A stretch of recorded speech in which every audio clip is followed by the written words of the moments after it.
So I had tried uh, meds and talk therapy a lot. It's the one thing that's really made a really significant difference in my adult life. That was a revelation. Hello and welcome to another Mental Wealth Moves podcast. I'm your host, Casey Dubrovic, the owner and operator of Revitalized Ketamine Clinics and Rocked Wellness Bar, as well as the co-founder of Epic Biosciences. I'm happy to today have for you an interview where I chat with Eric, and we chat about his experience with the ketamine treatments and therapy, as well as transcranial magnetic stimulation, TMS, rocked wellness bars, cold plunge, and we also go off tangent a little bit and talk about some interesting stuff. Let's dive right in. I hope you enjoy. All right, so today for you on this Mental Wealth Moves podcast, we have a very special guest. We have Mr. Eric Saadi, who's been in healthcare himself since 2010. And he came to us after at Revitalize and Rocked after trying a lot of things for a long time, like many people. And he started his ketamine journeys in February of 2025 of this year. And he's got a lot of valuable information and knowledge that he's gained from his experiences that we're on board to hear from him today. So I'm super excited. His mother was a therapist, and she really instilled in Eric a wonderful sense of values and like a discerning view that I really find incredibly valuable in regards to how he views his own treatments and how he approaches his treatments. And he's a rad dude through and through. Very excited to have you on, Eric. Anything else you'd like to add? Well, thank you for the very kind introduction. I'm glad to be here. Very You're glad to right. have you. Yeah, you brought up my mom right away, and I was really close with her. She passed away in 2020 from cancer, and so part of uh, my depression that brought me here has been dealing with the grief of that. It's a while ago, but grief kind of comes and goes. It never completely goes away, and you can put it off, but it will come back, and in some ways I think it has with me. So Yeah, that's what, we see so often is like that grieving process. You get put on the back burner. It's like, well, I need to keep moving. I need to make arrangements. I need to do this. There's the next thing. And we don't give ourselves that space to grieve the loss of one of the closest people to us, the closest person to us ever, right? Our mother. Like, mhm. we actually, we're growing inside of them. It's your first love in so many different ways, and so yeah, to honor her memory and the wonderful man that she created with you. Very excited to have this kind of dedicated to everything that she put forth and all the work that she did in the mental health field, and so thanks for honoring her memory, Eric, and really appreciate you being so open and honest about your healing journey. And that's exactly what it is, right? It's a journey. It is. It's most definitely a journey, and it's not one that you really fully reach the end of. um, I don't know, I haven't reached the end of it. I couldn't imagine when you would. Maybe I'd be able to tell you 20 or 30 years from now, or maybe I wouldn't. Maybe I'd still be going. But it's good to have the mindset of life is a journey. It's a journey to the end. uh Not to be morbid, but it's you're just you're going through it until you're not anymore. And there's many facets to it, many ups and downs, and the downs tend to hold us down a lot more than we would want to, for sure. So that's where you seek treatments and things, and the path that I went through, that kind of brought me to revitalize, and it took some time, and I'm glad I made it here, because I think it's the one thing that's really made uh, a really significant difference in my adult life, um, that has spent since my mom passed away.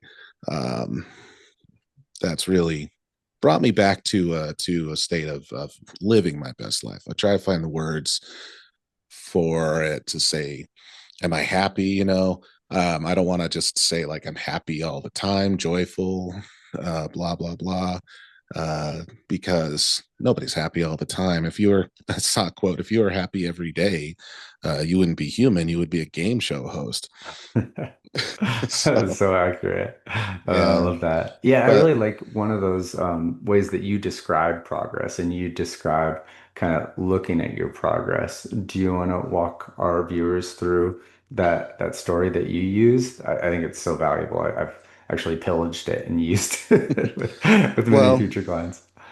that's by all means. Um, so what I like to say is, progress and recovering things is like, it's like climbing up a hill, climbing up a mountain. Um, there's benefits to it, and one of the best benefits of climbing up that hill is enjoying the view. And there's no reason to just wait until you're at the very top to stop and enjoy the view. It's great to go in intervals, and maybe every, say, 100 yards or so, or however, like 20-30 minutes, whichever one you want, to stop and take a look back at where you came from. That comes from my, growing up, I lived next to the mountains in northern Utah, so I would hike a lot. And it wasn't deep in the mountains, it was just it was the face of them on a valley, so I always had great views going up. I always go up and I'll stop at certain markers and check out the view and say, this view is good, I like what I'm seeing, it's really cool. Then I turn around and look at where I'm going, how far up I still need to go, and say, I'm gonna go up to that tree on top of that hill there, and I bet the view is even better up there. So go there and appreciate that view again, rest a little bit, and get ready to set your next step. So Yeah, that's I love that. It's like integration. You know, we talk about at Revitalize how important integration is, and really it is, like you said, it's lifelong. And so how do we make that the gift? How do we make that work and the progress the gift and find the gift in that? And with that, beautiful kind of metaphor that you just used in that, the journey to wellness is just that. It's a journey and you're climbing up this mountain. And if you're just like, oh, I just got to keep going, I got to get to the top of this mountain, it's painful. It isn't very fun if you look at it like that. And so if you can, say, hey, like I made it through another week. And not only did I make it through a week, I went through a couple treatments. I showed up to integration. I went outside. I did these other healing modalities for myself. It can be so beautiful to experience that and give yourself that grace and that space to make that progress. Do you want to talk a little bit about some of the other treatment modalities that you did, the other kind of providers that you saw, the other approach that some of those providers may have had, and potentially even medications that you've tried or the other modalities that you tried leading you up to your experience with us here at Revitalize? yeah, I can definitely talk about that. One thing that I should preface that with is, we touched on my mom being a therapist, and she was at her mental health clinic, Davis Behavioral Health in Utah. She was an administrator there. And what that means is, like, when I was down and when I was in a bad place and stuff, she had the connections to help me, like, get treatment. She would not be my therapist. She can't be. She's my mom. That just wouldn't work. But she would get me connected with a medical provider to get medications. Uh, with a therapist and things, she always was the one to bail me out of the dark spots in my life. And so um what kind of brought me here is that I lost, when I lost my mom, I lost one of the strongest means of coping, of recovering. So it has been a different journey. But to go back to your question, I would have moments, times, periods of profound sadness and stuff. And I would, I'd try different medicines. I've seen a few different therapists because you'll have life events. Life events are usually will trigger a large, it'll trigger a depressive episode and then necessitate like talk therapy. I've had some good talk therapy, but I kind of know the game now. So I want to I want to do what works because I don't want to go back to it if I don't have to, but I know it's there. So Yeah, like it's I've unfortunate, like so much of Western medicine for the last 60 or 70 years has been very much that potentiated illness model where pharmaceutical industry, the insurance industry, and honestly, most providers and agencies are somewhat incentivized to keep people ill, keep them on daily medications, keep them coming back for weekly therapy, keep them kind of on their caseload. And so, it's really important for us here at Revitalize to set up a treatment plan and set up a game plan, so we're seeing people less over time. I'd love it if I was out of a job because people were, feeling like they could cope with the sadness. Is you're right. That's part of the human experience. Is you get this soul crushing sadness, you get this elation and this joy, and it's not just one or the other. I think that Inside Out movie does a really good job of describing that, and you're doing a really good job of describing that too, and some of those modalities that you've endeavored. So it sounds like you started your journey in mental health pretty young, at least your exposure to it, and it's nice to not have stigma around it because either people are like all in or all out, it seems like. Yeah, the stigma. Sometimes I just didn't even care to worry about it. Other times I've been aware of it, especially as an adult, more so trying to find things like work and stuff. I learned to be more guarded. Talking with, say you're having a powwow with your manager and stuff. You sometimes do have to be guarded with those sorts of things, or at least it feels like that. I think a lot has changed, um, so people are more open to that. But there is the old guard that thinks just work through it, just be tough, and just get through it and get home at the end of the day, and then do it again tomorrow. And and I've had that mindset of to just fight through, just power through your misery and things. But you can't use the same level of thinking to get yourself out of a problem that you use to get yourself into it. And Love just that. trying to tough your way through um something that's deep, buried deep within the dark parts of your mind that are not upfront and not you're not aware of. It doesn't work. So Right. Was that an Einstein one? I Can't use believe it that. was. Yeah. Yeah. But like, where you see overlap is where you see the truth, right? And so, like, you can look back at a lot of historical figures, and oftentimes they're quoted, or what is it? The Churchill, like everything gets infamously quoted as Churchill, when he didn't say like, and he probably said something of the like, that Yeah. smart people recognize things, and that is a pattern thing, and that's real. And that's why we're very interested in at Revitalize is those neuroplastogens. What can help create new neuroplasticity? What can help create new like legitimate, dendritic connections, like 2 to 3 minutes from starting a ketamine infusion. And I know you've run through the gambit of past psychiatric types of treatments, including therapy, including antidepressant medications, including even TMS, which we offer here too. Yeah. Do you want to talk about anything in particular with like the therapy or the medications that stuck out to you as far as like you know, helping more or less than other things?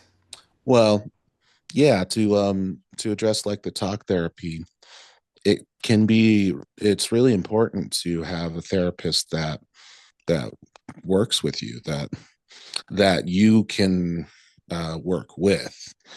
Um, and like my most recent therapist, the place where I am seeing this therapist, I actually they actually set me up with a different one. And after that first session, I was like, this is not going to work. So please give me a different one. And it's just because, we don't mesh, we don't jive. You have to, you have to be on the same wavelength as your therapist in order to get the most out of it. Otherwise, you're really just kind of clashing personalities instead of doing anything productive. It's so Um, true. Like yeah. I mentor, therapists and other psychiatric providers, and I tell them, hey, like best therapist in the world is only going to be the best therapist in the world for like 60 to 75% of the people that they see. Just the nature of human beings. Like sometimes they're just gonna butt heads. You just don't like really get each other. And you Mm, bring up that super important part of collaboration. It used to be very much like a paternalistic kind of model, like I'm therapizing you, or I'm doing this and you're going to get better because of that. And if you can partner and collaborate, and so like, what are your goals, Eric? How can we help you get there? And I think that's such like an important way to model any sort of kind of wellness. yeah, to have that human connection is super important. And to answer your question a little more, like with the medications, that is not an exact science. Um, that's something, if you don't know, you should know that the first med that you're prescribed is not always going to be the right one. There's like a 50-50 chance that it's not going to be the right one. And the other thing is it takes time to find out, and then it takes time to change it. You have to, these meds don't, most of them don't work immediately. They take several days, maybe even several weeks to really get into your system, and to feel any effects from them. And if they don't work, if the side effects are too much and things, then you have to change that. And you can't just start another one right away. You have to kind of ease yourself off, and it depends on the med, but the overall theme of that is med treatment takes time to get right. It takes a lot of time to get right. It can take months. You can spend a whole year trying out meds before you really get settled on. And I was taking Effexor for a good while, for a good long while, and it worked. And then it didn't anymore. It just sort of stopped working. So I had to do a med change. And meds, and some meds will also have pretty tough withdrawals. Effexor is one of them. It's not the most pleasant experience to not have those. You get these kind of shocks in your head. It feels like you get little zaps in your brain. Yeah, coming off of Paxil and venlafaxine, any of the SNRIs Mm-hmm. seem to be bad at that. Yeah, it has to do with like a short half-life. And so like fluoxetine, Prozac has one of the longest half-lives. And so like, it was like 7 days or longer, times 30 in certain people. And yeah, it's and they call it practicing medicine for a reason, right? Like Mm-hmm. SSRI, SSRI, SNRI, mood stabilizer, augmentation. And there's kind of like an algorithm a little bit, but everyone's very different. And again, we should be meeting people where they are. I don't think anything's inherently good or bad. The dose makes the medicine, the dose makes the poison. Any sort of treatment plan should be multimodal. If we're just saying, hey, you're depressed, here's a med, and no other intervention, like that's a bad job on a medical practitioner standpoint, in my opinion. We should be addressing the whole picture, like where is that depression coming from? How can we help you treat the root cause, the core issue that led to that coping strategy of depression? Like, at some point that isolation, at some point that kind of taking yourself out of the situation made the most sense. And so I think the first part is validation of that. Like that's kind of our approach here at Revitalize is name it to tame it, kind of validate that experience, feel it to heal it, and giving yourself that time and energy to do that legit mourning, to do that legit celebration. Like sometimes the repressed emotionality isn't necessarily like a bad emotionality. And by the way, I don't think any emotionality is good or bad. Like there are always messages from the universe like, hey, something about this is challenging. Right? And then ultimately, like name it, tame it, feel it to heal it, and then ultimately making that internal narrative shift from this happened to me to this happened for me. And you're absolutely right too on the time it takes for some medications to work. Like when we make a dosing change on an SSRI or SNRI, it takes up to 12 weeks to notice the maximum benefit that you get from that dosing change. And again, like, I don't have anything against daily meds. If they're helping ease the burden enough that you can get out of bed and you can, talk to your wife, or you can go to therapists, or you can, pet the dog, and you can go to the gym. Like that's awesome. Like let's just make sure that isn't the only thing, because that's one of my big problems with daily meds is that you're taking the magnifying glass off that there's a problem. Like there's some core issue that should be addressed.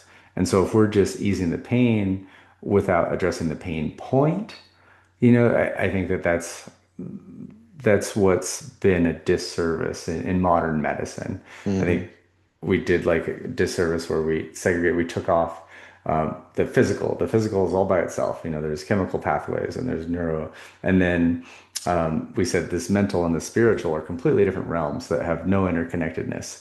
And really, like a good treatment plan should incorporate all those, the physical, the mental, and the spiritual to some capacity. And so I know you've had more holistic treatment plans, and probably less, in your mental health career. What would you say, was some of the better things that you've experienced?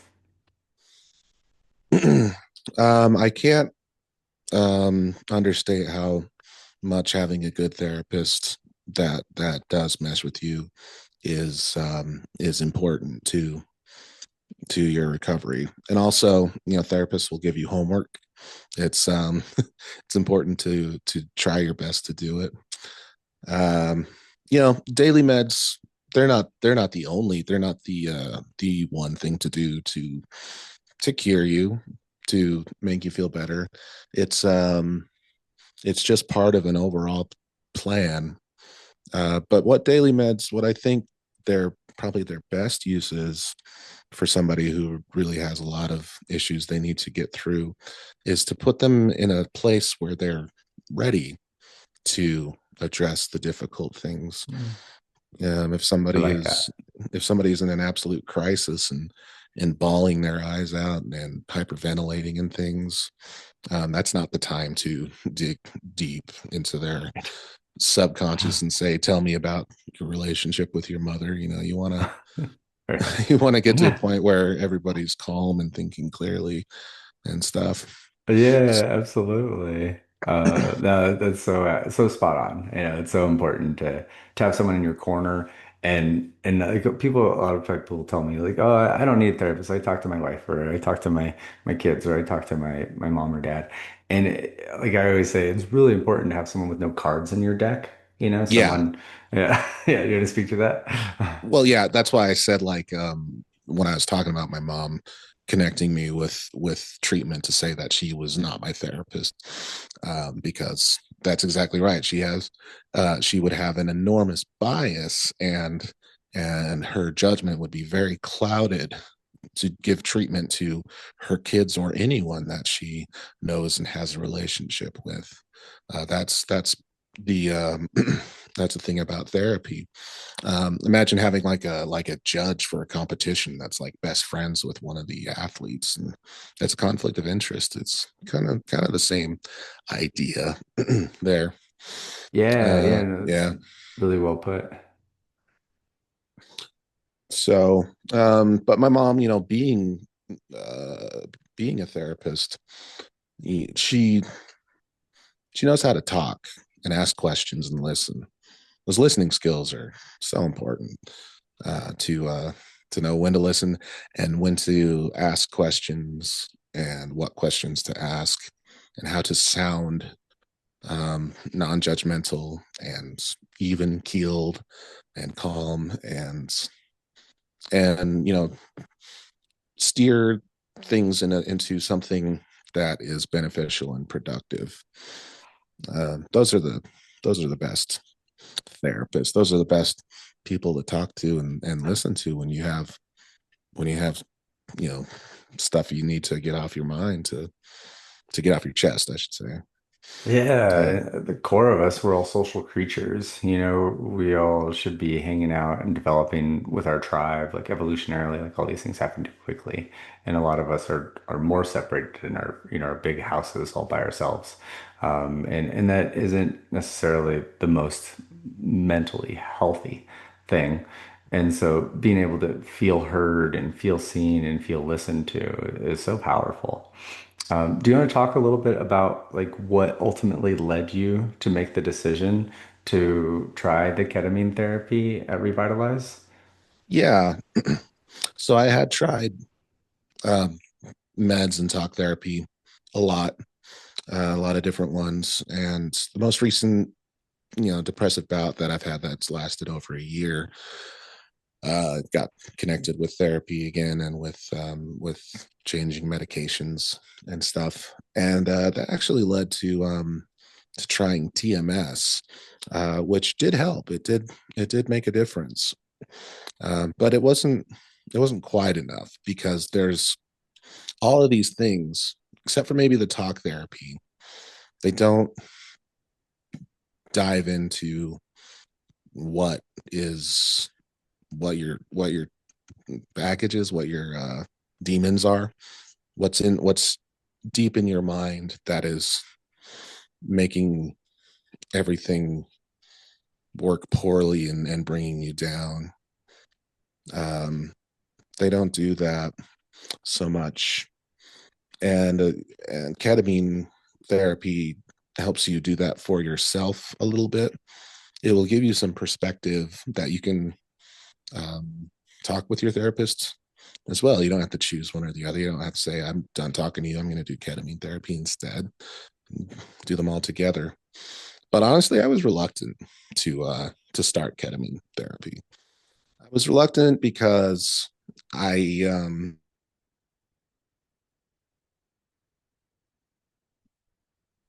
um, be caught into something that is essentially just a drug and is just there to make you go on a drug trip and then you're high and then you suddenly feel better. And the reason for that is, for 5 years of my life, I was a total pothead. I'd smoked a lot of marijuana. Um, but I stopped doing that and I've been clean from that from 10 years. And I don't have any issues with marijuana itself, but I know that that's something that I don't want to do because it turns me into um, a very depressed, very useless kind of stoner, and it hurts me much more than it helps me or anything like that. So I left that behind, and I didn't want to get involved in another thing that was like that, you know. But like you said, the dose makes the medicine, the dose makes the poison. Another reason would be, I've seen people that have have done like psilocybin mushrooms and things, and then they think you think you're enlightened on everything, and a lot of times you're not, but but you feel that way. I thought that, marijuana is different, THC is different, but one theme that I notice a lot with all those mind altering substances is you'll start to see connections between things, and it's hard to know which one of what of those connections are real and how many of them are just BS. And all the connections that I saw, most of them were BS. That's my own thing.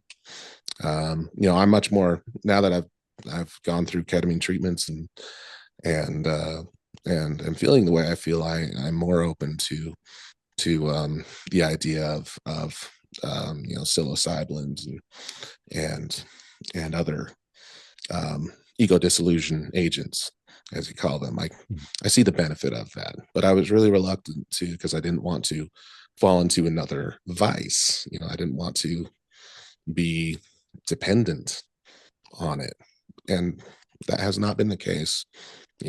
My wife dragged me to the first appointment that I really didn't want to go to, and you went through the whole spiel, told me everything about it, showed me how non-addicting it is, and we did the first infusion, and that was a game changer. That first infusion is, especially if you've never experienced anything like it, it's something else. So I can be stubborn, and it just takes people in my support group to push me to the right place if they feel that it's going to be helpful. So I thank my Yeah. wife for that, and I thank you for helping me uh, try it, to feel, to accept something that is something that's been shown to be helpful, and not to be not to just dismiss it because of my own past biases or things like that. Yeah, 100% Eric. Thank you for sharing all that. Our viewers really need to hear that because that hesitancy is real. It's like, what is this? Again, most people still don't understand what ketamine therapy can do for them. In that, it's helping you remember how capable you've always been. And I like that you touched on ego dissolution agents because I think that's an important understanding is that ketamine's in that camp of ego dissolution where these walls that we build to protect ourselves. And some people, those walls are substance use disorder. Some people, they're anxiety. Some people, they're depression. To a lesser extent, they're putting on pants in the morning and eating food and going to the bathroom. So we don't want all those to go away completely, especially not all the time. We do need to understand that maybe some of those walls that we built to protect ourselves aren't necessary to that intensity anymore. And that's what all of the ego dissolution agents can really do an amazing job of, given the right setting and sustainability. So I'm going to the MAPS conference later this month, the Multidisciplinary Association of Psychedelic Studies. Out in Denver. And all of these ego dissolution agents, like psilocybin, like LSD, like ecstasy or MDMA, like ibogaine, like ayahuasca and 5-MeO-DMT, they're all showing next level treatment outcomes for the right people in the right situations. Ketamine's here now and it's legal. The reasons I steer people towards IV ketamine first before anything else, again, these five reasons is one, this is the best bioavailability, straight at the source, intravenous. Two, it's the safest, like there's no risk of serotonin syndrome. So you can be taking high doses of venlafaxine or high doses of fluoxetine or other serotonin modulating agents and not have a risk of serotonin syndrome. Ketamine's on the World Health Organization's list of essential medications as an anesthetic because of its safety profile. In the field, they're giving 2 to 5 milligrams per kilogram all at once intramuscularly. They can do a C-section in Botswana. They can do a leg amputation on the battlefield, and no other medications. We're giving a much lower dose, like 0.5 milligrams per kilogram over 45 minutes. So very stable on, stable off. Most efficacy, so the third reason, 70 to 95% effective for helping you treat the problems causing the symptoms, which is just bonkers. It pulls everything else out of water. 95% effectiveness, up to 95% effectiveness for suicidality. Like that's amazing. Like it's so cool to see people come in with this chronic suicidality, like I'm done, and then walk out with hope, like with real legitimate hope. Fourth, and I think this is important, especially right now where we're at in the political and landscape in general. It's the only version that's legal widely. There's a bigger conversation to be had about the longer acting ego dissolution agents, the increased transference and countertransference, and potential pitfalls of that therapy. I've discussed that in other episodes, and I'll discuss that more in the future, I'm sure. But it's something to be aware of. I always say if you don't learn from history, you're doomed to repeat it. And fifth, especially with the IV ketamine, I think this is honestly the most important, and why, even if all those things were legal today, I'd still honestly push most people towards, or guide them, most people towards IV ketamine. And that's because it's the only version that you can pause. And so, really keeping you in control is so important to me as a practitioner. Again, that patriarchal model of medicine is so passe. We really want to embody and empower and impress upon you the intrinsic response methodology. I finished my manuscript, so I'm super excited to share that. And the premise of that is you'll always be your own best healer. Like you cut your hand, I put a band-aid, I'm not healing it. I may be able to approximate the edges and assist in some ways. And your body knows what to do. If it's in this pucker state, this fight, flight, or freeze, it's so hard to do any healing. It's all like survival at that mode. And a lot of us are existing in this go, go, go, do, do, do. I joke that a lot of us are human doings and not human beings. So there's that need for a reset. So thank you for sharing that. That's super helpful for so many people to hear your part of the journey and in regards to that hesitancy. And you're right, there's zero physiological dependency with ketamine, which is super cool. Unlike, opioids, which really stink to come off of for people. And we're helping Hmm. people get off of opioids with ketamine, which is cool. And benzodiazepines, which can be a medical emergency, coming off of those too abruptly. They work on the same receptors as alcohol in large part. And you can go into seizures and die coming off of benzodiazepines or alcohol abruptly. So Yeah, yeah. no risk of that with ketamine. So how about now, if you're comfortable with it, maybe walk us through like your first ketamine experience, and then any other like subsequent experiences where you felt like there was some where you just share kind of how that went for you. So, like I said, my first experience was definitely a game changer. Um, I think, like you said, that the first, or maybe the first handful of experiences are going to be the most intense and profound. Um, for me, it was like kind of like movie clips, I guess, just little snippets of some visions of whatever, of standing on a beach or something like that, and it would just go from clip to clip to clip. Um, and then after that, it became much more abstract and difficult to deal with. I would call it like um, fractal patterns and things that shift and morph, and sometimes they turn into something that I could make out to be a face, and a lot of times they wouldn't be, and everything about it was dark. And I don't mean depressing. I mean, it was like it was poorly lit, like I couldn't really see everything. It was not illuminated. um I remember one I was like kind of float through a garden, and I was looking at all the vines and things. The vines and stuff turned into a circuit board, which I thought was pretty neat. um One thing that is super important with the ketamine is with the treatments is is the music that you listen to. You put on a sleep mask, a blindfold, so you can't see, get comfortable, kind of go into some sensory deprivations of some kind, so that the real world doesn't come in at the wrong time and sort of spoil everything. And you put on some noise canceling headphones and listen to some music, or maybe some some kind of noise, just some healing frequencies or something, some sort of rhythmic thing. It doesn't have to be anything specific as long as it, but music with words, with lyrics is best avoided, honestly. That, I mean, you told me that.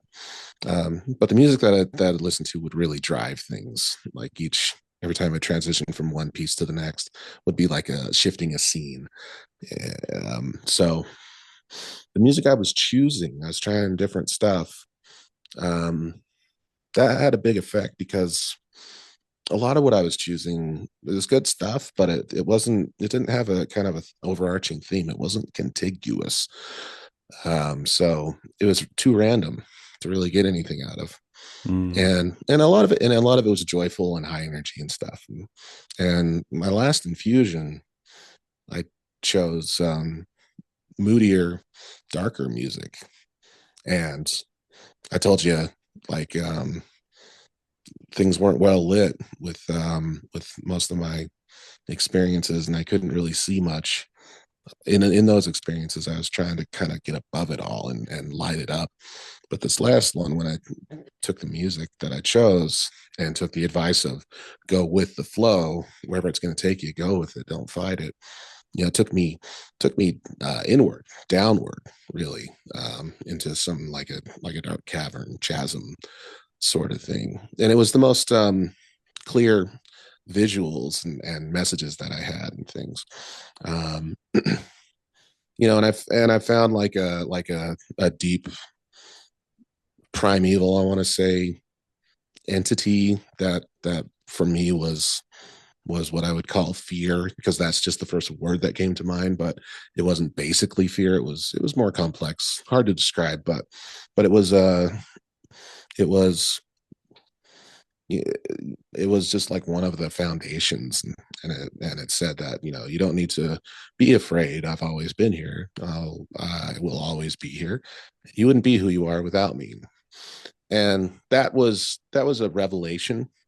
Now, saying all that about all my experiences, I have to say that truly it's not those experiences that are doing most of the work for you. It's it's all that time after the infusions. It's all the integration and the neuroplasticity, which comes in, um, kind of gradually. It's not going to be a big shock like having an infusion is. It comes over time. And I felt better like week to week. I'd say I've had a better week than last week and things. And I felt my head felt clearer and more open and more pliable, neuroplasticity, and felt more like clay that could be shaped into something. It's the ketamine. It's what it does afterwards that has the most benefits. It's not just the journeys themselves, the trips, the drug trips, whatever you want to call it. And that is what made me believe in it the most, because um, otherwise it's just what I would refer to way back before with people that would self-medicate and abuse things like psilocybin and mushrooms and things. It's not what it's done for them. It's kind of what they saw, and trying to find really profound meaning in that. You'll probably find something. Your your mind is talking to you, but um, so much of it is afterwards. It's all the integrations. Those are so important. And I keep talking, but what I wanted to get to is, you know the way you guys do things at Revitalize is very focused on recovery and on integration and on the after the ketamine. It's not just to do the ketamine, make sure you're okay to leave, and then we'll see you next time. You're very focused on making your life work around that, making sure that yeah, getting the most out of things with groups, and rocked all the cold plunges and all the wellness bar things that you can do there. So so that convinced me that you're doing things right. I've seen there might have been some other options for me for treatments, but they definitely would not be involved as much as just going in there to take your dose and going through it and then leaving. Yeah, you gotta debrief. You got to talk about what you saw, and then figure out how to take these insights and chemical changes in your brain and make them work for you in your daily life. And that's what Revitalize does. That's what you guys do well. So Oh, there's your thanks. there's your praise. There's your Appreciate you plug. so much. Yeah, no, it's like I was like aggressively nodding over because I'm so excited, you know, how much emphasis you're putting on the integration because that really is, you know, where the rubber hits the road. That is really where the magic happens. You know, a lot of people want this magic bullet. There's no such thing. There's a million silver BBs, right? And so we're looking at the ketamine treatments as that catalyst, not a cure. What you're doing afterwards, you know, that's how you move forward.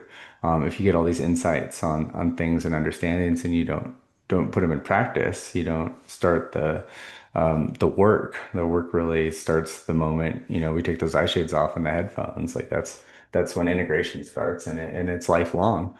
And you know, like you said with the mountain story, you know, it's like there's plateaus along the way, and you know, finding the joy in that work is the magic. It's like, how do we make it fun? How do we you know, do so much? And you often do get these like deep core remembrances and understandings, and they're beyond words in a ketamine journey. And it's how do you like manifest those in the real world? How do you live with that truth and understanding, and get that cup, your cup? You know, so many people, to get repetitive in my stuff, but so many people have their cup and they're trying to fill it up from below, and they're saying, "Hey, I almost got it." Well, Mm. yeah. So that revitalizing is that writing to that cup. Just start there, right? Like this is a vessel now that you can actually fill, you know, versus you know, kind of useless in this orientation. And then that, you know, again, that's what Rocked was born out of. So it's revitalize, optimize, and harmonize clinic and therapeutics. So that revitalizing is where we're starting. That's what most of the work that we're doing at Revitalize Clinic. And then the optimizing is that daily practice that you're putting in place. You know, you're showing up, you're showing for our integration groups. Our integration groups, like I love those. There's so much value to be had when you're around people that, you know, is a safe place, in your peers that are also going through the ketamine treatments, and they're also sharing their journey and their vulnerability and making sure it's a safe place, and that only people who've done the ketamine treatments with us can attend to that group. And then, you know, the cold plunge and the sauna and the outside time, the physical activity, caring for all of your animals. Like you have your puppy dog and you have your birds, you have 5 birds, and you got all like all Yeah. this awesome stuff at your house. And you know, it's like building upon building. And that like that primordial fear that you talk about, like that is so cool. You know, a lot of people come in with an intentionality of get rid of their anxiety or, you know, eliminate the fear or whatever. And it's like, wait, let's rewind, right? And we'll help people kind of guide them around where their intentionality should be. And it's like, you want to understand that fear. That's part of you. You know, that's Hmm. this deity, entity, whatever you want to call it, inside of you, this understanding, this like energetic protector, that was born on purpose. And you know, like it's multi-generational, it's foundational, it's you know, part of human biology. And so being able to understand that and accept that and see it and experience it, and that is so, like, I get the chills right now just thinking about that experience for you. Well, um, yeah, one of the you're most good. one of the most profound things about that experience was not so much. I mean, it was to say that this deity is a part of me and has always been there. Something you tap into that's just ancient. It's been around since humanity. But what it showed me is that if there's this one deity, if there's this one foundational pillar, as I like to think of it, then that means that there are others within myself, within all of us. And that's an exciting thing to think about, to say, what are these other pillars? You'd say, well, one's fear, maybe the other is love. I guess it takes time to figure out. Um, that it's going back to not just what you see and leaving it at that. It's what it means, and how you integrate it. Yeah, exactly. That integration, like you come out of those experiences, and I've guided thousands of experiences now, and it's like such rewarding work. People often come out and then that self-conscious mask comes right back up, and they're like, "Oh, I'm not making any sense right now." You're making the most sense, like it's just the fact that like the primordial kind of experiences that you're having are so far beyond words, at least in our current like expression of language, that you Mm, couldn't possibly even come close to fully embodying like what people experience. And so that being said, that you can express that energy through artwork, through connection, through cold plunge and sauna, and like being near one another, and petting an animal and meditating, like dancing and singing. You're a singer, right? Like you've been getting out more after some of their stuff here. And talk about that at all? I'm a karaoke fiend, I love it. but I have been, I've been in a choir throughout high school, and I've been singing as in musicals and stuff. And but I like karaoke because one, it's social. Two, um, it's just about fun, and it's just about you, and I know it. And it's like, for example, um, the best singer with the worst charisma will get no response. If you're just standing there singing a song perfectly and not connecting with anybody, nobody's going to care. But then up next will be the worst singer you've ever heard, but they're moving around and dancing and getting everybody else involved and just really just having their best possible time. Everybody's going to love it. I've seen that. Like I've gone to been doing karaoke for like 15 years, and I hosted a show for a few years when I was still living up in Utah, and that's what I learned from it. It's about you. It's your moment to shine. And the third thing is, it's for me, because I'm not the best singer, but I'm not the worst either. I can sing, and it's the easiest way to kind of get that validation that I still can, because the song's there, the microphone's there, everything's there. I just got to pick it and sing it, and get the applause if the Right. crowd's into it. The audience owes you nothing as a performer, but something you always got to remember is, um, it's not their responsibility to praise you. It's up to you to connect with them as a performer. Mm. That's what a performer's job is. So but yeah, music, because I sang for 25 years. I've played the guitar for just as much time, and it's been a big part of who I am.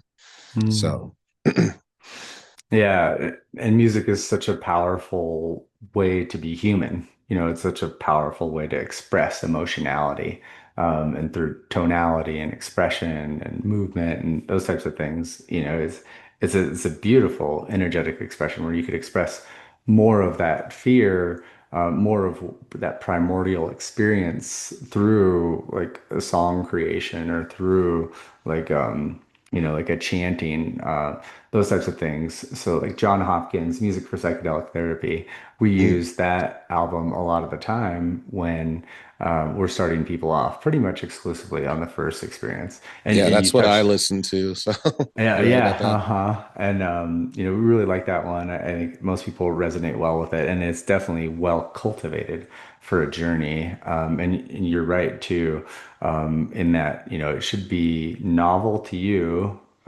music in large part, and it should have limited to no lyrics that you can understand. And so that's the science behind the music, and it's so cool to have that experience. The reason I wanted to bring up, the singing and getting out is like that was something that had fallen off for you prior to starting with the treatments, correct? Yeah. Like I was I used to go out every weekend, every like Friday night. Um and then I stopped for just several months. Just like, I don't want to go. And I'd get to the point where during the week I'd think, oh, okay, I'm gonna go. I'm gonna go on Friday night. And when it comes time, and my wife, who's my ride for these things to drive responsibly and drink responsibly and things. Mhm. She'd be like, "Are you going to go to karaoke tonight?" And I'm like, I kind of tense up and think, no. And I'd feel bad for not going, and I'd feel okay for staying home.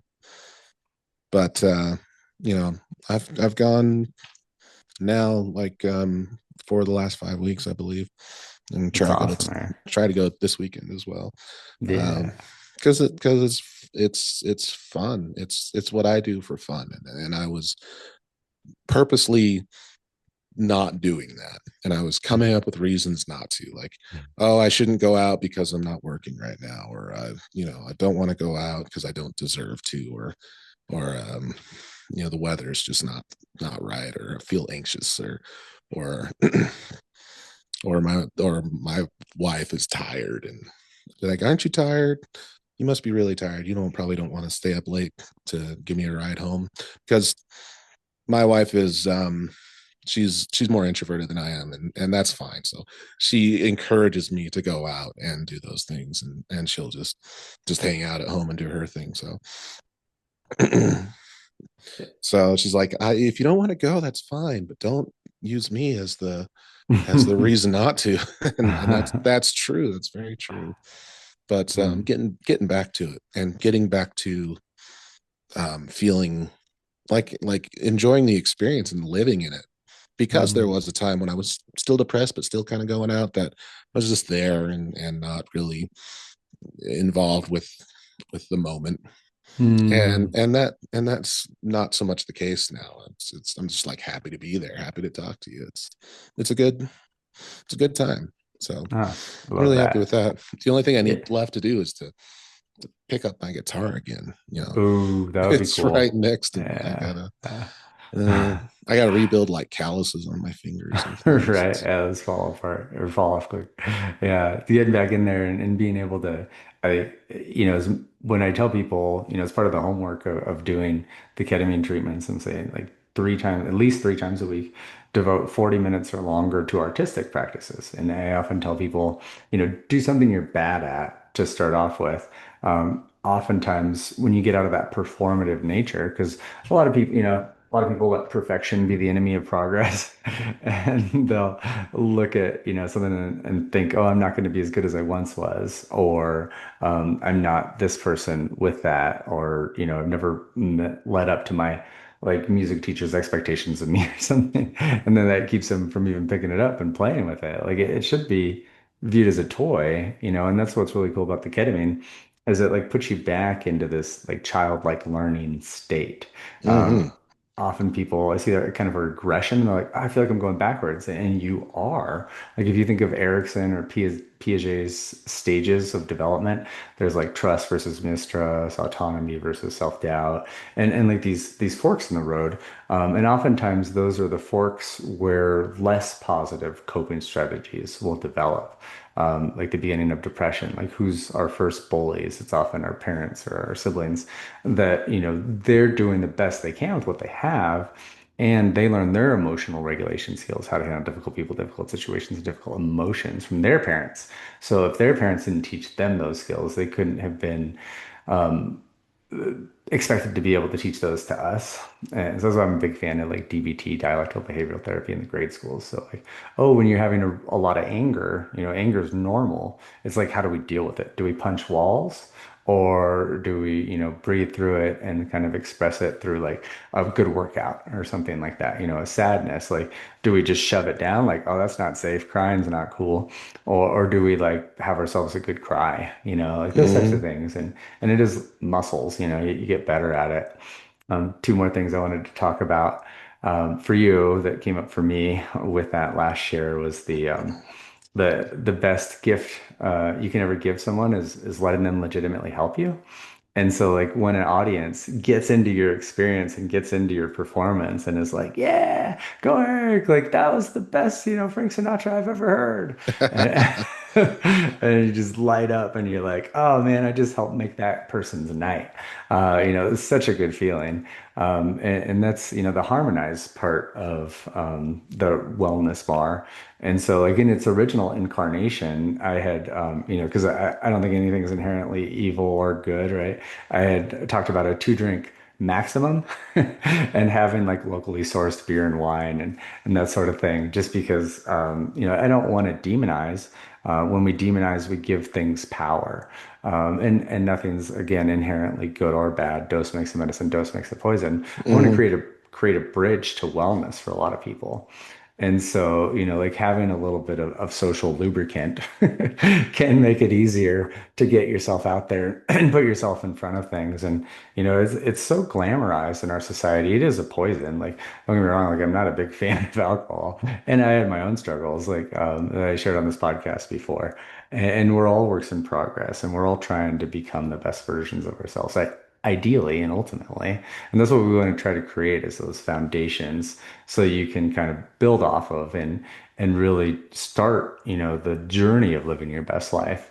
Do you want to talk about some of the ways that the ketamine clinic, Revitalized Ketamine Clinic, and Rocked Wellness Bar, which are, attached to one another, there in Prescott Valley, have been supportive and created like potentially an environment or capacity for you to remember how capable you've always been and for you to remember how to help yourself?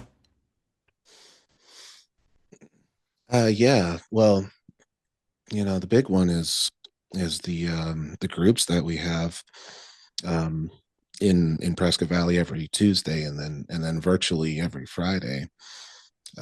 Those groups are so great because you're within your peers, and you have relatability, and you have accountability, and you just have dialogue, which can also turn into maybe some discourse, which healthy debate is a good thing. um, and maybe it might open your mind to something else, at least open your perspective to something else, so that you're not stuck in the same line of thinking that that got you into where you were in the first place. um, and then the rocked, everything there, most things there are they're designed to supplement you and make you feel better. I mean, they all are, but my favorite is the cold plunge, and that's because it's the challenging one. All the other stuff is it's great, but it's a spa, it's a hot tub, the vibration plate, hug flower, hyperbaric chamber, or hyperbolic, one of those two. Hyperbear, yeah, yeah. Yeah, Mm-hmm. hyperbaric, and the isolation thing. um Mm-hmm. you know they're all the serene rides that are easy to get into because it's just a nice smooth ride the whole way through. And then there's the cold plunge, which is the bungee jump. It's the roller coaster. It's Right. because part of its benefit is doing something you don't want to do, and so you want to not want to do it. That's part of what it is. You just dive into cold water and stay in there for a period of time, and then get out. And it makes me feel better doing it, and I stay in there longer than normal. I don't go crazy, but I was staying there like 7 to 10 minutes, and everybody's like, "Wow, you stayed in there that long?" When really you recommend like what 3 to 5 minutes or something like that. For Part of most that, people, I think yeah, there's definitely an intuitive part of it. yeah. And you can express a timeline of how it's affecting your mind and body within the first few seconds, the first minutes, and things. You got a whole illustration of that, and and I know it's there for me, but I don't see it clearly. Um, it would be hard to do that anyway. It's just like, medications or things affecting your brain and saying, okay, this is day 3 and it's doing these things to my brain chemistry, and let me just feel it. You're not going to feel it, but you'll feel different. So with the cold plunge, I know that one, it's cold, and 2, I don't want to do it, and 3, when I do it and I'm done, I feel better. So Mm, that's good. And if it makes you feel better, then that's good enough. It's doing what it's supposed to, so yeah. that's my favorite one of those there. Understandable. Yeah, no, that state change, happens so quickly in cold plunge. And you're absolutely right. A big part of the science of it is that you're surviving something difficult. You're surviving something really challenging that ultimately you don't want to do. Like there's all sorts of like motivational companies out there, like embrace the suck kind of things, Mm-hmm. And there's a lot of medicine to that, to surviving something difficult, to subjecting yourself on purpose to something really hard and then getting through it and then doing it. I did that. I did that. You did that, Eric. Good job, man. Like 7 to 10 minutes in there, like that's freaking hard. Some days like I'm like, nope. Like I get like halfway in and I'm like, not today. And so, like being able to succeed at something really challenging, and be able to like go into it like full on. Like you can feel your state shift at like that 30 seconds to a minute where you're like your breathing cools down. And you talked about too your heart rate variability, right? Your HRV, that's the heart rate variability. It's a really strong indicator of like physiological wellness, and Mm-hmm. longevity. That's improved, right? Since starting that. Is that what you were saying? Or Yeah, yeah, it has. It that's actually, I very cool. can I can see it in real time because of smart wearables like my smartwatch and things. Mm-hmm. Um, That's so awesome. Yeah, I love that you touched on the group too. Like that's, so important to me to be able to offer a safe space for integration. I think that one-on-one integration is so powerful and important. And a lot of people come to us like yourself who have been struggling for decades sometimes, or years or months or whatever, and not living their best life. And they're already working with a therapist. So there's definitely such thing as too many cooks in the kitchen.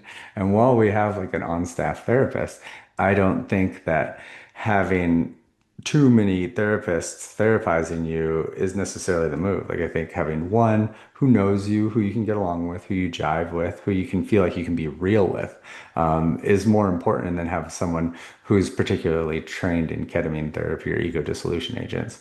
Especially since we concentrate on what's called the intrinsic response methodology, and you talked about too how some of it shifted where you started processing through things more fractally, more metaphorically, and less kind of viscerally. And that's what we see as mhm. those walls come down more. So yeah, man, I'm excited for all the awesome stuff to come. I think that having the you be involved in the groups and again looking at how we build out that work in progress group potentially, and help build community around wellness. I think there's a lot of value to that. I've told you the vision behind Rocked of, that 4-story glass building where half of the bottom is a legit gym where there's, lots of, exercise equipment and group classes. And then the other half is like a real wellness bar where we would have karaoke, where we would have dance and live music and connectivity and, conscious human connection of like celebrating each other's wins. We're all a combination of the 5 people we spend the most time with. So being around people that help build you up, to being around people who potentially are a step ahead of you, and as part of the vision behind the mentor and mentee vision in the work in progress group. And then the second story is all the day experiences, right? Like the ketamine treatments, intravenous and intramuscularly, orally, the other ego dissolution agents as they come on board and are legal, group therapy, individual therapy, float tank, sauna, cold plunge, massage therapy, IV therapy, peptides and all sorts of like like different kind of interventions. Third story is like that inpatient unit where, anything from like 1 day to up to 180 days, like build that foundation of safety. And then the top story is like that rooftop garden lounge. And I think that there's, real hunger for that in our society of like let's build community around wellness. Let's build community around community. Yeah. And so I'm super excited to have you on this journey, Eric, with me in this super fun podcast today. Did you have any sort of kind of closing remarks you want to touch on, or anything else you want to chat about? We don't have to be done if you got like 18 other talking points you want to bring up. I don't have excuse me. I don't have that many, but I do like that idea of community and wellness, community recovery, um, therapy, treatment, things like that. Because one thing that we could use is more community, more person to person community. Social media has become a substitute for that, which has some pros and many cons, I think. And however you feel about it, it's just not the same as person to person interactions. And using it as a substitute is going to leave you lacking. So, so any reason to be able to bring people together is a good one. You know, um, I like your vision. I like seeing where it's going. It makes me feel like I want to be a part of it. One thing that has been important to me on my journey of recovery is finding a purpose. And the closest thing that I can find for a purpose is to not to sound uh you know arrogant or ridiculous in any way, but just to try to make the world a little better, I guess, to leave things better than they were when I got here. But if I can be involved in making somebody else's day or maybe life better, then I want to be involved in it. Love that. Yeah, and that's the harmonized part in rock, right? Like what you're good at, what you're passionate about, what the world needs, and what you can be valued for. That ikigai, that Venn diagram overlap of like if all of us as humanity spent more time devoting our time and energy on that overlap spot, we'd all be in a much better place. The problem is that in large part our society is very much not a strengths-based society. It's not a strengths-based educational system for sure. It's 10% English, 10% math, 10% science.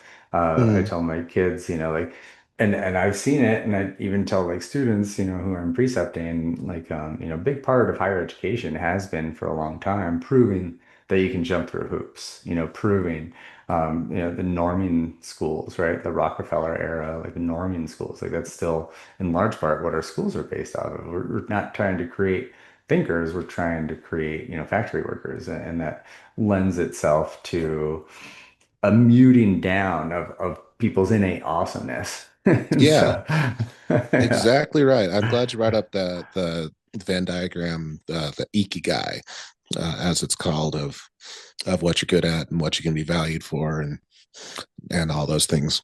But it's true. It's if you're in a society that wants to make you just a worker, and you're so much more than that, and everybody is so much more than that, then that's where so much sadness will come from. So, society, um, culture, the whole grand scheme of things is a very, very big mountain to climb. It's something that we may never reach the top of, and by that I mean never reach like a great utopia of everybody being happy all the time and everything being perfect. Um, that goal may be impossible, but that doesn't mean it's not worth trying and not worth doing, because even if you don't make it to the top, you'll still have a great view, if you can even get just a quarter of the way there. So Yeah, absolutely. 1,000% agree with all of that. Like, I think, I'm a cautious optimist by trade, right? Like, I mm, think that, again, traditional psychiatry, kind of just make most people less everything with kind of meds with terrible side effects. That was kind of soul crushing work, to be honest with you. Like, what I'm doing now, like, I get the chills every day. And I really truly believe, there's all these catechisms or, of growth. There's all these catalysts, like all these bright shining spots. There's a lot of ketamine clinics out there. A lot of them are doing a really good job, and I'm friends with a lot of those people, and it's so cool to see these shifts in populations where people are more hopeful, people are more understanding.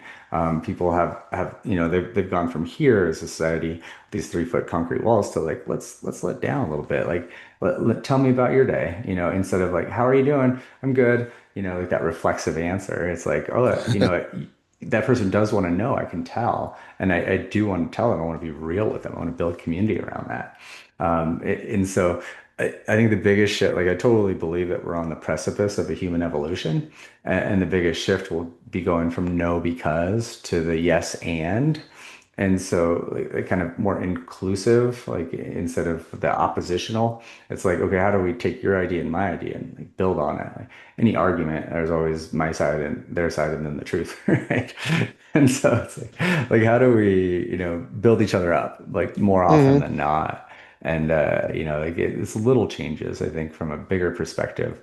Once we figure out like energy, scarcity, either like huge battery breakthroughs or cold fusion or whatever it is that comes to fruition.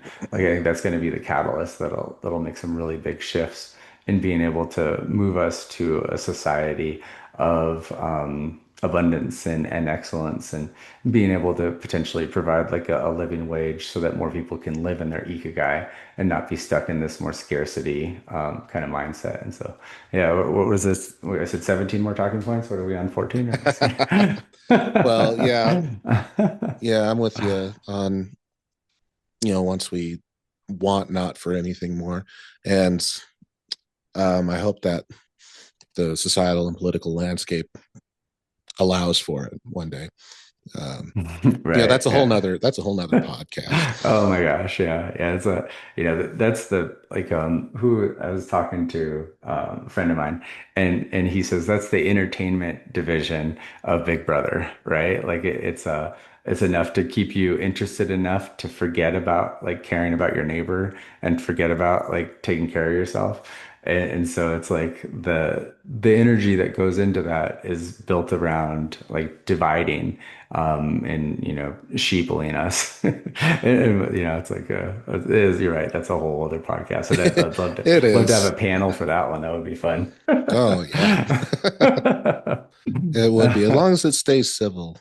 Yeah, um yeah, well, yeah, exactly. You got to be careful about who you invite. I have the spaceship, the Tesla Cybertruck, and I think it legitimately saved my son's life coming out of like the first hunting day, as it was before election day, right, last year, mm, and the 700-pound bull came out of nowhere just after a nice sunset hike down in Sedona, and like any other car with less mass, like he may very well not be here today. And so like I'm a fan of like what happened there. And like I had my business stuff on that thing, like stickers and everything. And then it was in the shop for 4 months because I didn't have those pieces. And then when it came mm. out, it's like I'm getting like the #1 salute and people are shaking their fist at me. And I'm like, like I just wave. I'm like, okay, well, sounds like you're really upset. But Yeah. there's a lot there. There's a lot to, and I think ultimately, like if, you talk to someone who potentially has like different political viewpoints than you, and I think this goes for everyone, you'll notice that you'll have a lot more in common with your neighbor, then you do have a part with them. A big part of that, kind of politics is that they're, concentrating on these real like hot button issues, which is Hmm. had part of the attention that we have as human beings when we're, talk to our digital leashes, like you talked about, and political diatribe that occurs on social media, where there's this disconnect. You lose the humanity, and so you can act like the Animal Farm, the pigs in there, George Orwell's story.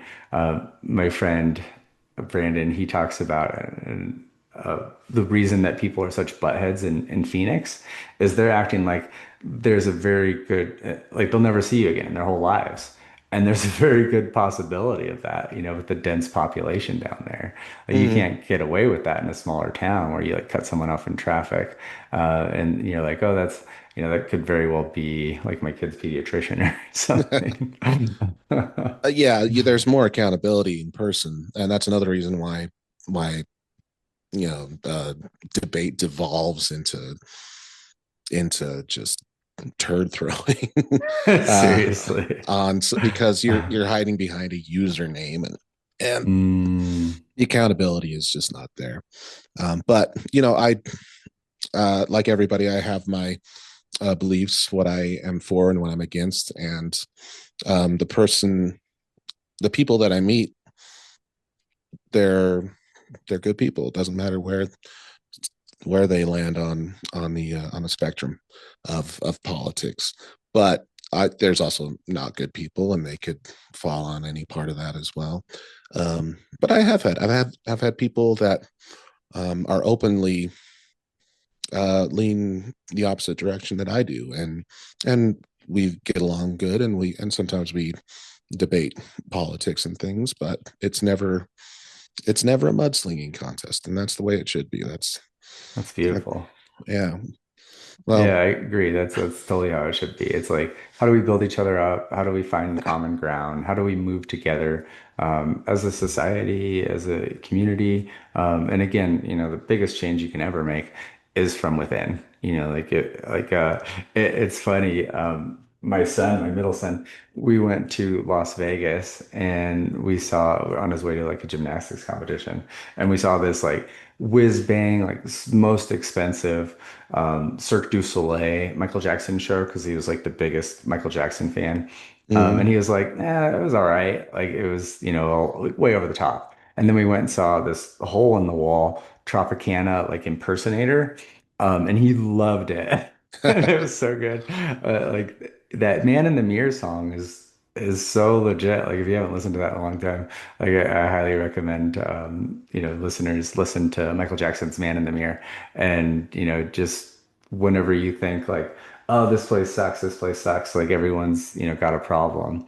That song, I've used it before to help build me up. It's like, okay, like, hey, like I'm investing energy outwardly that's not the best for my psychological well-being, and how can I make a state shift? And oftentimes, that reset, like in the integration workbook, I said 95% of the work when people first come in is often that ketamine. We need that catalyst, and Mhm. it's not great for business. I tell people no one needs ketamine. You can get a state shift through cold plunge. You can get a state shift through meditation or physical activity or conscious human connection. Oftentimes, the robustness of ketamine as catalysts is what can really be what people need. And some people like, will need to go up to like 12 in an induction series to get those long acting kind of life-changing results versus the series of 6 or even less in some clinics. Yeah, everybody's different. That's definitely true. Yeah, yeah, absolutely. Well, yeah. What other like any closing remarks you wanna share Well, there? well, the important thing to remember with any form of therapy is it is work, and it doesn't just end at a set time. So it's definitely in your best benefit to try. Absolutely, like I used to say anything worth doing is worth overdoing. It's kind of a joke of being a workaholic, but the opposite is true. Anything worth doing is worth underdoing. To like Mm. to not. And you should always do your best, but if your best is only half of what it should be, of what you need to do, it's still worth doing. That's why I like when I was saying that there's this mountain of reaching a utopia might be impossible to reach the top of ever, but that doesn't mean that it's not worth climbing it. And you kind of want it to be impossible too. Like if there's nothing to strive towards, I think that's bad for our brains. Like we need to have kind of something to work towards. If you and be okay with those backslides. Mm-hmm. Yeah, most definitely. Yeah, that's part of the integration work. Like I joke about, like some days, like my best, version of integration is not getting out of bed all day. So just embracing that, and knowing that it's all happening on purpose and I like that API, assume positive intent. Like everyone is doing the best they can with what they have. And Mm-hmm. so, you can never fully put yourself in someone else's shoes. You can just try to live by that, and it makes it easier, I think, instead of like second guessing everyone's intention. It's like, okay, well, like here's my boundaries. And I'm coming at this from a place of integrity. I'm trying to be as generous as possible with where you're coming from with your own trauma. And my boundaries are my boundaries, right? And so Mm. being able to kind of establish that for yourself, I think is a gift to the universe. Is what's good for Eric is good for the universe, right? Like you're really taking care of yourself, and everyone benefits when your cup's full because you've got more to give. Yeah. Well, there's weakness in an empty pot, not an empty pocket. So if the communal cauldron of soup is empty, everybody suffers. If somebody's just hoarding all the money, then statistically, that whole community is is weak. It's lacking. Mm. I render it all the way down to the golden rule, which of course treat others the way you would want to be treated. But I do want to add to that, treat yourself the way you would want to treat others. I like that a lot. Yeah, I know that all of us are our own worst critics. And so I like that. Treat yourself how you want others to be treated. That's beautiful, Eric. That's a good closing remark right there, man. All All right, right. sounds good. Well, thanks so much for your time today. I really appreciate you. I know what you shared will lead to a lot of value for a lot of people. Uh, So yeah, I hope so. And say just thank you for having me. Thank you for being you and do what you do. absolutely. Thanks so much, Eric. I appreciate you. All right. All right. I'll end the record. Hey, hey, hey. Thanks so much for watching today. We really appreciate you over here at the Mental Wealth Moves podcast, where the best investment you can ever make is in yourself. I'm Casey Dubrovic, the owner and founder of Revitalized Ketamine Clinics and Rocked Wellness Bar, as well as the author of the Intrinsic Response Methodology. Whole premise is you will always be your own best healer. We are here to support and empower our people along the way while using groundbreaking treatments. I am also the co-founder of Epic Biosciences. Real exciting stuff we're doing over there. The capacity to help a lot of people. So thanks so much for joining me today and listening to our discussion, Eric and I's. I think there was some real good nuggets in there. And if you have any questions or you want to reach out and book a no obligation consultation, call our main line at 928-248-8082. Thanks so much. And remember, what's good for you is good for the universe.